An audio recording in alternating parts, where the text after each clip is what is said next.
We have a game to talk about. Weirdly, not as exciting, perhaps, as Game 1 was, because this was a blowout, let's be honest. The Thunder evening things up.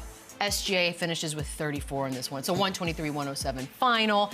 5 players for OKC had 15 or more points. Now Tyrese, and we'll get to, 17.6 assists, 5 turnovers, which is, by the way, tied for the most he's had at any game in the season. We know that Game 1 was a miracle comeback, and it was one of those instant classics to watch. Now, we also know the Thunder have turned it around in Game 2 and blown them out. So, Chandler, we're trying to guess how long this thing's going to last. Does last night's game change anything? Does it feel like this might be shorter than we thought? I think both of us are stuck with OKC in 6, right? That's been both of our picks, and I think they did exactly what they should have done in Game 1. They got a lead. They took their foot off the gas. They didn't do that last night, and it's good to see a young team learn from that, not do the same thing, not make the same mistakes, and continue to defend, get out in transition, do what they do best, causing turnovers, wreaking havoc on the defensive end. And they were great. That second quarter, they really busted it open there. A 19-2 run, I believe it was in the second quarter, where things got out of hand. And it's trouble for the Pacers if the first highlight we're seeing is Aaron Wiggins, who went ballistic and had 5 threes, and they got, a balanced attack from everyone, especially on a game where the Pacers bench really struggled. Obi Toppin really struggled. So, again, collective effort, led by SGA, who was unbelievable again. Chet got him off to a great start, making some threes early. Jalen Williams, I still think needs to slow down a little bit, and he's going to figure it out and find his rhythm. But just a great collective win. This is exactly how they should have closed out Game 1. And your top guys play well. I think there's still another level that Chet can get to. I still think there's another level that Jalen Williams can get into. But they were sturdy. This was like a classic OKC game and how they played. They defended on the other end. They stopped Indiana from doing the things that they do great, that puts them in a competitive position where they can go on those runs. The only difference that I seen last night, they didn't shoot the 3 well. When you can't shoot the 3 well and you can't get stops, it's a recipe of disaster for Indiana that allow OKC to play the game that they're capable of playing and that we've grown accustomed to them playing. Being sturdy, getting a lot of production from your bench. You just mentioned Wiggins. Talk about Caruso throwing in another 24 from 8 from the 3. And you have the 3 guys that lead you by example from the top. They play well as well. And I thought SGA, he got settled into this thing. He got settled in. He didn't force a lot of shots, and that's what you need from your star player. And like I said, this was just a classic outing from OKC. Yeah, and even SGA in Game 1, he was super aggressive. He had 38. 27, 28 shots. He let the game come to him, like Lou just said. I don't think he took us for a shot till 8 minutes left in the first quarter or whatever. So he let everyone get involved. Chet got off to a great start. They kind of moved the ball around. They still did their thing defensively, forced turnovers, got out in transition, but SGA did a better job letting the game come to him and still obviously played unbelievable. See, I thought that first one, he wanted to set the example. He wanted to set the table of how this thing was going to go. And that put him in a position to force shots. And as a result, everybody that was on the floor with him kind of waited for their opportunities. Instead, this time, he let the game come to him. He let other guys get involved. It was great to see Chet be aggressive in the first quarter, having 9 first quarter points and getting this party started and him kind of shaking off some of the nerves that come with playing in the NBA Finals. And I still feel like there is another layer that he can tap into where he can throw in a 20 or a 25 and be one of the best players on the court for OKC. So again, with them tying this series up and getting it 1-1 going back to Indiana, and these guys still haven't tapped into their potential and the way that we know that they can play, it's going to be a scary sight for Indiana. But on the flip side, hey, the Fieldhouse is another tough place for teams to play. I don't expect Indiana to back down, but again, when you allow OKC to get the rhythm that they got going into Indiana, we might be calling this thing early again. Oh, see, that's the jinx. You just kissed I do it. He's got 72 in his first 2 NBA Finals games. So that is now better than what was the best before, which was Allen Iverson with 71. So I ask you, and by the way, happy birthday. Allen Iverson's 50. We're old. Lou, best play from a guard we've seen since AI. What do you think? That's a tall task. What I would say, we got to keep building, right? We're talking about the points, but think about it. I'm looking here. MJ has done that 10 times. Wilt has done it 5, and we got 9 other guys that's done what SGA has done at this point.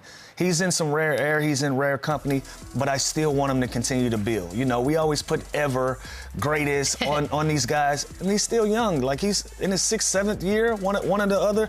He's still building, and as dynamic of a scorer that he's showing that he can be, he's even getting better at his playmaking. He's getting other guys involved. He's figuring out other ways to be impactful on the game. I didn't know that he could score at this clip. But I think that's what this team requires from him.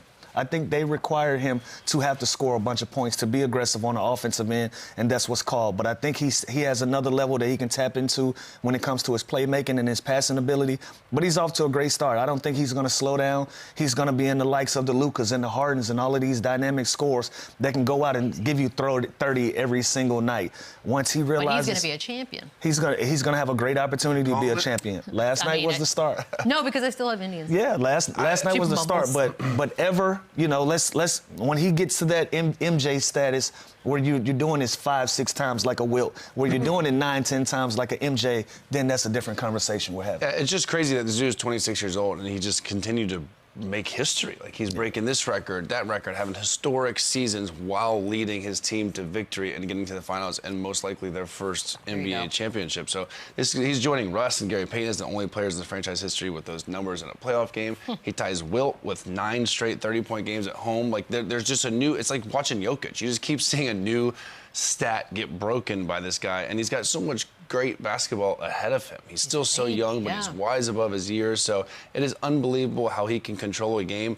We all know how good he is at getting to the free throw line, so even if he's having an off night, he's still able to slow the game down, get to the free throw line, he defends, he's locked in on both sides, and everyone around him, again, it's just the perfect fit for him to continue to grow and be the best player in the NBA for years to come. And I love the fact he doesn't rely on a three. Like, he's still playing in those sweet spots. On the left side of the court, top of the key, getting to the free throw line, on the right side as well. And he's going to be aggressive at the rim. Like, he doesn't allow his jump shot to determine how he's going to score the basketball. Even if that goes wrong, he knows how to get you into the foul baiting thing that people like to put on him. But even if you look at the foul baiting thing, like, he's still scoring the basketball at a high clip. So it just feels like every time we watch him play, he's adding something to his game. And if he's not adding, he's tapping into something that's already in his bag. Talk a little Chet Holmgren. We know game one was a little for him, but this one, it looks like he very much came out with the idea to be aggressive. He had 9 points in the first quarter alone. He did finish with 15. Lou, the thing about OKC is you got different guys that could be different X factors on any given night, but how much does he need to be an X factor pretty consistently?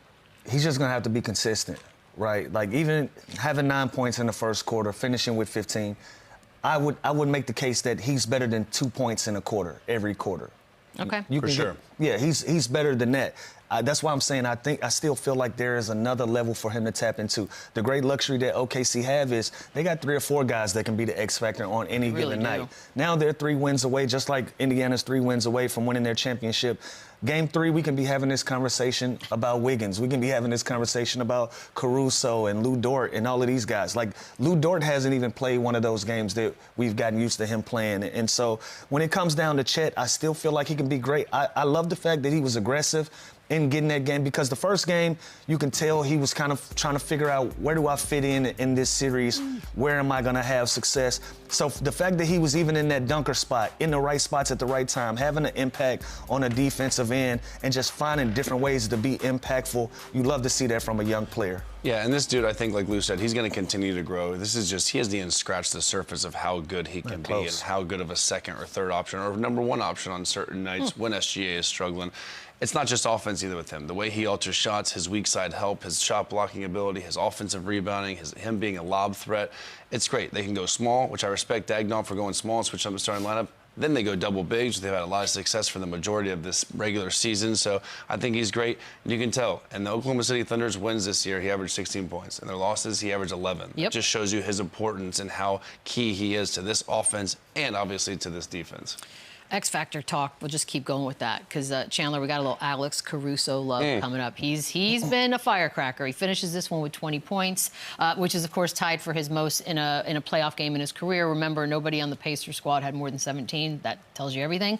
I don't even want to mess with something when it seems like it's fine, but if you were watching this, if you're a coach, do you think he should get more run?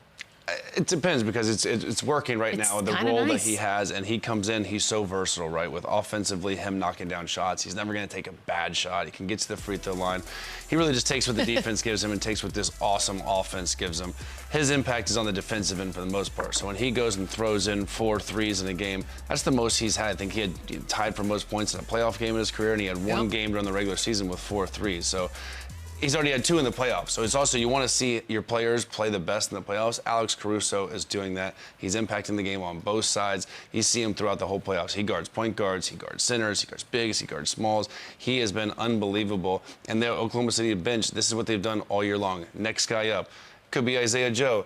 Last night it was Aaron Wiggins. There's just another guy that they can continue to throw in there and get production from. And last night it was Caruso and it was Wiggins. They were unbelievable. They outplayed the bench of the Pacers. I think he's playing as much as he should. He's coming off the bench. He's playing 23, 24 minutes in the game. That's a lot of minutes. You know, his difference come in from what he does on the defensive end, him being disruptive, being an energy guy, doing the dirty work. 20 points is an added plus for Caruso. It's great when he's making shots. That's gonna keep him on the floor. But his bread and butter is going out there, being able to guard from 1 through 5, being able to create turnovers for you, create more possessions for you to have a chance to win basketball games. But I think with the way that this team is built, he's playing plenty of minutes. You know, it went up from 19 in the regular season. Now we're at 23 and some change in the postseason. That is an upgrade. That's where you're benchmarking the impact that you're having on the game. And I think it's appropriate. And again, we're talking about other guys in that starting lineup. Lou Dort, we don't expect you to score a bunch of points. Now, if you're gonna make open 3-pointers and timely shots, that is added. But that ain't the standard. We expect you to go out there and guard some of the best players, get some of the best matchups, and that's what he's been able to do. And it's a great plus to have when you have an Alex Caruso to come off your bench for a sub and you don't have any drop-offs on the defensive end. And especially if he's gonna make shots like this and have playoff career highs, then you look at it. But I think he's playing a ton of minutes in the position that he's in. Yeah, that bump from 19 to 23 minutes, that's a pretty big bump. And he's one of those guys that it doesn't matter because he can play at the end of the game, he can play during the game, he can give you spot minutes. And it's not like Daigneault goes in saying, okay, we need 20 from Alex Caruso to win this game. That is the actual cherry on top. And that's the beauty of this team. You know you're going to get 30 plus, which I'm thinking about the parlay or the bet that we had. Yeah. Does SGA score over 30 points?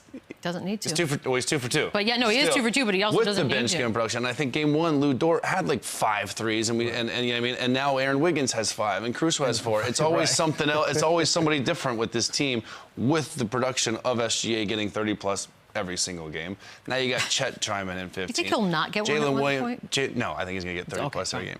Jalen Williams still, he's kind of the outcast right now that hasn't figured it out, and I just think he's putting too much on his plate. I think he's playing too fast. He's going to slow down. He's going to figure it out, but you don't need to when you have such a good deep bench. It's the whole point of a team. They have a good team. Aaron Wiggins. That's his name. It was unbelievable. A lot of people and don't by the way, that. just game. What's his name, Vito? His name is Aaron Wiggins. A lot of people don't know. He was unbelievable. Mark Daigneault, look, he got a little bit of heat because of his lineup tweaks in game 1. People thought, uh-oh, you can't be doing that in the finals. What are you thinking? Well, he stayed with his starting lineup for game 2, but he also did the 2 big guys together at some points. Did you like sort of what he's doing? Yeah, I did. And what's funny is if he didn't do that and the Pacers won game 1, we would nitpick him for not doing it or not going small to match Siakam and not going small to match Miles Turner. So we always talk about the good coaches make adjustments on the fly. This guy did it not all season long. He did it in the game 1 of the NBA Finals. Like that was a brave, bold move, and I think it's smart what Cason Wallace gives them defensively, how he can match up with Siakam better, and how that smaller group can kind of start off the game, get off the early starts. They've done it twice. Listen, it should be 2-0. They smoked a 15-point lead in the fourth quarter. They have done everything to be up 2-0 right now, and they learned from their mistakes from game 1 to 2 on how to finish this game. But I respect Daigneault, what he's doing. He's going to the bench. He's throwing in Kendrick Williams last night. He played the other lefty guy. God damn, what's his name? I forgot his name. He's Mitchell. He's just throwing in people. There's 12 guys that he can just use. Even in the first half of the game, he's not waiting till it's a blowout. So I love what he's doing. I love the adjustments he's making on the fly. For a first-timer, very confident. To do that in game 1 of the finals is nuts. I like it. He got a lot of tools in his tool shed. He can adjust a lot of different things. And again, when you have 10 guys that can legitimately go out on the floor and give you something, that gives you some leeway to go in there and figure out, let me see if this works, if that doesn't work. Again, they're 1 possession away from being down 2-0. So he doesn't deserve a lot of criticism. We can nitpick at a lot of these things and try to find something. But at the end of the day, his adjustments have been working, and it works for this team moving forward. So that's why you can go and find a guy like a Wiggins that's going to give you big production and go deep into your bench like that. I was the one critical and say, hey, you might have to shrink this thing down. And obviously, he didn't hear me, and I'm glad he didn't because it worked for him in game 2. So you were wrong on that one, Lou. You know what felt weird last night is when you saw all the bench guys, they cleared them up because it was over.